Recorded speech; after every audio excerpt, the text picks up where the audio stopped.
Estamos num ponto da história que as pessoas estão cada vez mais prontas para viver a sua verdade e viver de forma plena quem elas realmente são.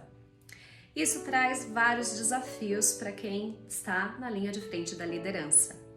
A gente já deveria estar preparado para isso, mas se eu posso dizer que uma das características que vai ser mais exigidas daqui para frente da liderança é a liderança inclusiva. E o que eu quero dizer com liderança inclusiva? É quando o líder ele está atento para que possa criar um ambiente onde todas as pessoas possam ser elas mesmas, liberar o máximo do seu potencial para que elas trabalhem em conjunto para chegar a resultados.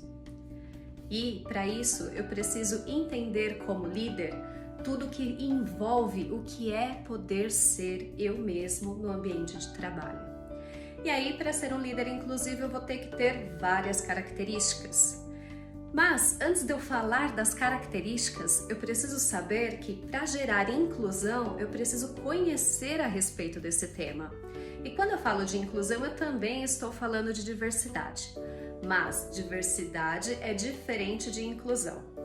Diversos todos somos. Então, eu sou uma mulher branca, e eu já sou diferente de um homem branco, mas que eu também sou diferente de uma mulher negra, que eu sou também diferente de uma mulher com deficiência. Então, cada um, dependendo das suas questões, vão ser diferentes um dos outros. E a gente tem, dentro da empresa e do mundo, aquelas classes que são dominantes e aquelas que não são dominantes. É o que a gente chama de grupos minorizados. Você, como um líder que busca ser um líder inclusivo, precisa conhecer quais são as questões destes grupos que são minorizados, porque é diferente de quem está no grupo dominante. E é muito provável que quem esteja nas lideranças ainda sejam pessoas dos grupos dominantes, apesar de já ter bastante esforços das empresas para que a gente já esteja em patamares diferentes do que a gente vinha tendo até então. Mas o caminho é longo, então a gente precisa conhecer a respeito disso. Mas antes da gente conhecer, a gente provavelmente vai estar em estágios diferentes. Primeiro estágio é você nem saber que esse tema existe. Provavelmente você está nesse estágio porque você faz parte de um grupo dominante e ainda não percebeu todos os impactos que geram a nossa sociedade e a forma como nós nos tratamos para as pessoas poderem trazer quem elas realmente são para o ambiente de trabalho.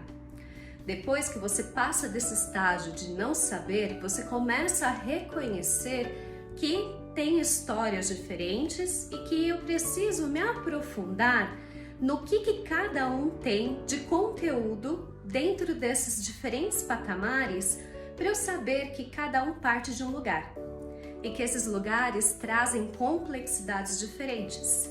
E aí eu vou começar a me apropriar para poder me conectar com essas pessoas, entender quais são suas demandas e tirar as barreiras que existem dentro das organizações e também fora delas para ajudar essas pessoas. Eu já saí do estágio de eu não sei nada para eu começar a caminhar para um estágio onde começo a ficar atento, aprendo sobre o tema e começo a evoluir. Até o ponto que eu já tenho bastante conteúdo, atuo diretamente e advogo em causa de todas essas pessoas e me posiciono a favor delas. Isso é uma demanda que vem muito forte com essa geração que a gente tem vindo muito agora da geração Z. A geração Z no Brasil já é 20% da mão de obra no trabalho. Então, mais do que urgente a gente se adaptar e acolher toda essa mudança que vem. Quando você vai fazer uma mudança nutricional, por exemplo, você sabe que a partir do momento que você vai fazer uma dieta, você começa a procurar que tipo de alimento que funciona, que tipo de alimento que você não pode.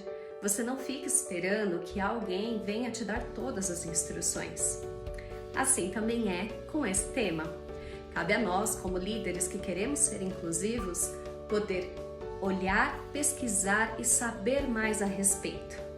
A gente vai errar, porque o tema ele é complexo e ele tem uma evolução natural que vem tendo a respeito disso ao longo do tempo, até porque é um tema vivo, é um tema quente que está aqui no dia a dia. Depois que eu falei que as pessoas já são diversas e elas já estão aqui, aí eu vou falar de inclusão. O fato de eu ter pessoas diferentes no meu time não quer dizer que elas estão incluídas e elas se sentem acolhidas. E aí, para eu ter uma inclusão de fato, eu preciso fazer com que as pessoas se sintam pertencentes àquele ambiente, que elas sintam que elas podem trazer quem elas são de verdade, sem se preocupar em cobrir qualquer característica que elas tenham, para que assim elas possam liberar quem elas realmente são. E aí eu vou valorizar aquilo que elas trazem. Então, uma liderança inclusiva é aquela que limpa todas as barreiras para permitir que eu possa trazer o melhor de cada um. E esse trabalho começa por nós. Eu costumo dizer que não há como ser um bom líder antes de ser uma boa pessoa. Então, a gente precisa começar a olhar para os nossos privilégios, para onde nós estamos, como que são as nossas questões, para eu poder ver em que lugar que eu estou dentro desse ambiente todo de diversidade e inclusão, para eu poder reconhecer tudo isso e começar a me conectar com os outros, usando uma linguagem, a empatia, o ouvir, essa conexão genuína, saber que eu vou errar e que vai estar tudo bem. Para depois de tudo isso eu conseguir criar todo esse ambiente. E a partir desse momento, aí sim, eu vou conseguir trazer o melhor de cada um. Imagina se alguém, durante a sua vida profissional, tivesse se preocupado em olhar para você e poder extrair o melhor de você. Aquilo que você é excelente, sem tentar fazer com que você se enquadrasse, encaixasse numa caixinha, e sim tentando pegar tudo aquilo que você tem de melhor e trazer na tona. Trabalhar aquilo que talvez não funcione tão bem, mas o suficiente só para que não te atrapalhe. E deixar vir aquilo que você realmente brilha. É isso que um líder inclusivo faz. Quer saber mais? Manda uma mensagem. Vou adorar explorar um pouco mais esse tema com vocês. Um super beijo e até mais!